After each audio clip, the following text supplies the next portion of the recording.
All India panther सेनेचे राष्ट्रीय अध्यक्ष संघर्ष नायक पॅन्थर दीपकभाई केदार यांचा धुळे दौरा.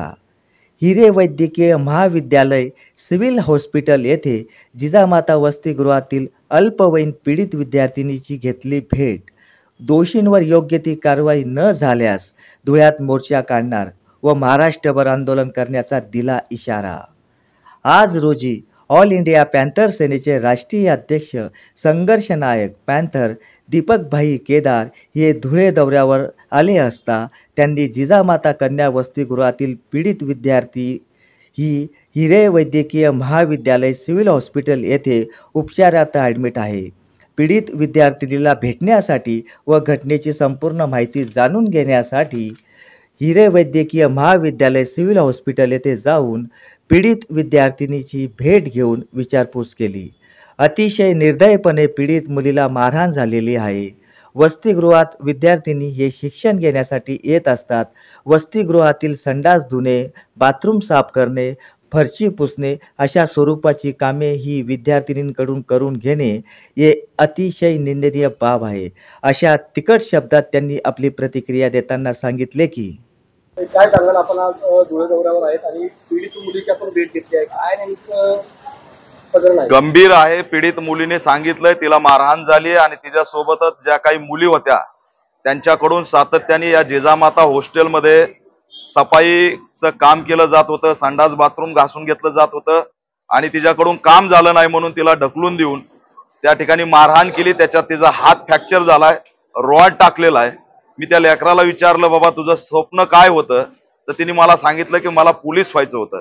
आज तिचं आयुष्य बर्बाद केलेलं, याची भरपाई कोण देणार? त्याच्यामुळे आम्ही या ठिकाणी एसपींना सुद्धा मागणी करतोय की या प्रकरणातील जी काही तपास अधिकारी एपीआय आणि पीआय यांना तात्काळ हटवावं, दुसरा तपास अधिकारी नेमावा.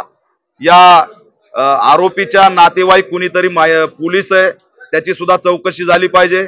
संस्थेचा चालक हा माजी आमदार आहे, सत्ताधारी पक्षाचा आहे, त्यामुळे माझं कुणी काहीच करू शकत नाही ही जी मानसिकता आहे याच्या विरोधात सुद्धा एसपींनी गृह विभागाने भूमिका घेतली पाहिजे, ही आमची या ठिकाणी आजची मागणी आहे. 48 तास होऊन आरोपी अटक झालेले नाहीत, तात्काळ आरोपी अटक करावेत, अन्यथा राज्यभर आंदोलन केल्याशिवाय आम्ही शांत बसणार नाहीत. या संस्थेची नोंदणी रद्द झाली पाहिजे, संस्था चालकाची चौकशी झाली पाहिजे आणि या हॉस्टेलला नेमकं काय सुरू आहे याची सुद्धा सखोल चौकशी झाली पाहिजे. या अनुषंगाने आम्ही येणाऱ्या काळात लवकर न्याय नाही मिळाला तर धुळेमध्ये मोर्चा काढून महाराष्ट्रातल्या या ठिकाणी भूमिका घेतल्याशिवाय राहणार नाहीत. पीडित कुटुंबावर पोलीस दबाव आणण्याचा प्रयत्न करतायत, तो तातडीने थांबला पाहिजे.